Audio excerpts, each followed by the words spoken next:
Are you sick of doing rotator cuff muscle exercises that don't work? I hear you already. I spent years doing useless shoulder exercises until I finally discovered the key. And when I did, my shoulder was better in about a week. So here, my friend, finally is the way to fix your shoulder once and for all.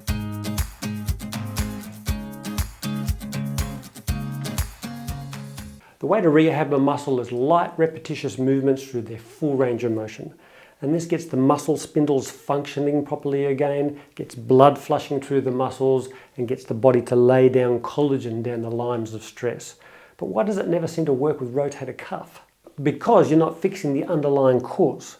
The underlying cause is usually the movement and position of the shoulder blade. But it's easy to fix. You see, every time you move your shoulder, there's actually two movements that's occurring. One is movement of the glenohumeral joint or the shoulder socket, and the other one is movement of the shoulder blade itself.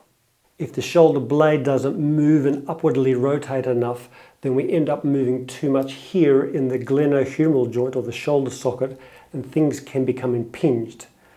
Plus, the rotator cuff muscles that attach onto the humeral head and keep it down, keep it from riding up, can become strained, and we can end up with tendinitis. The key to good shoulder blade movement and position is synergistic movement of two scapular muscles which have the tendency to become weak and inactive: the lower trapezius and the serratus anterior muscle. They're both needed to hold the scapula in a retracted, posteriorly tilted position to open up the space in the glenohumeral joint when your arm is down. And they're crucial in upwardly rotating your shoulder blade to free up space in your shoulder when you lift your arm up. Now, the good news is with two quick exercises you can activate and strengthen them.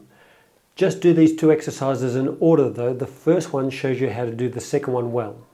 Exercise 1. Preparation. Start off on your back with your legs bent, abdominals drawn in slightly, and importantly, your chin tucked in. Raise your arms with thumbs facing up or even slightly externally rotated. This is the starting position for exercise 1, but firstly we're going to learn what it feels like to use our lower trapezius. Move your arms with elbows straight about 2/3 of the way towards the floor. Now push your hands away from your body for a moment so that your shoulders raise up towards your ears. Then pull your shoulder blades back down. If you do this a couple of times, you'll feel that when you're pulling your shoulders down, you're actually using your lower trapezius here. Take note of how this feels to use this muscle. Do this in a few different positions. Get a feel for it. This is the first muscle you need to learn to use more. So for exercise 1, go back to the starting position. Use your lower traps to keep your shoulders down. Then slowly lower your arms towards the floor without bending your elbows. Use your lower trapezius to keep your shoulders down the whole time.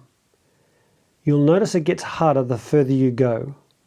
Move down as far as you can comfortably without pain, then slowly up again, keeping those shoulders down. Repeat 10 times slowly. As you get to the bottom of the arc, tense your abdominals slightly to stop your ribs from flaring up. And keep your chin tucked in. Use your lower traps to keep your shoulders down, but without overdoing it and locking everything up. This exercise focuses more on the lower trapezius, but the serratus anterior is still active in rotating your shoulder blades upward. You can also do the same exercise in the standing position. Exercise 2. Preparation. Exercise 2 focuses more on the serratus anterior, but you need to know how to use your lower trapezius from exercise 1 to make it work. Start off on all fours, arms externally rotated to inhibit pec minor and latissimus dorsi, with your chin tucked in and the spine neutral, not extended or flexed. We begin by getting a feel for your serratus anterior. Lock your elbows and lower your body towards the floor. The only movement we want here is the shoulder blades slowly coming together. Then do the opposite. push your torso away from the floor so that your shoulder blades protract or move apart as far as possible. Push with the heels of your hands until your mid-back just starts to round. The serratus anterior is the muscle that separates your shoulder blades. As you lower down, you're eccentrically contracting it, allowing it to slowly lengthen. As you push up, you're contracting it. Do this slowly to develop an awareness of the muscle. You won't feel the serratus anterior muscle as easy as the lower trapezius, but try it on a few angles to get a feel for it. Then, in the upper position, keep that pushing sensation of using your serratus anterior. Keep pushing with the heels of your hands, but slowly move back until your pelvis touches your heels. But as you move back, use your lower trapezius as well to keep your shoulders down. Don't overcontract your lower traps and lock everything up. Just use them enough to keep your shoulders from hunching up.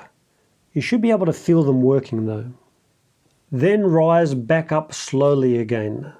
But keep your serratus anterior actively pushing and your lower trapezius actively keeping your shoulders down through every angle. Now you're using both of these muscles together synergistically to upwardly rotate your shoulder blades as your shoulders move. This will activate both muscles to fire when you use your arms. Repeat all four motions, up, backwards, up again and down 10 times slowly. Do 1 set of 10 of each of these exercises daily, particularly before gym or any overhead sports like throwing or tennis. Now they can look a little bit tricky to start off with, but realistically once you start, it'll only take you a couple of minutes to do both. Now there is more to improving shoulder health. There's 2 great exercise progressions for these 2 muscles. There's releasing trigger points in the pec minor and rotator cuff,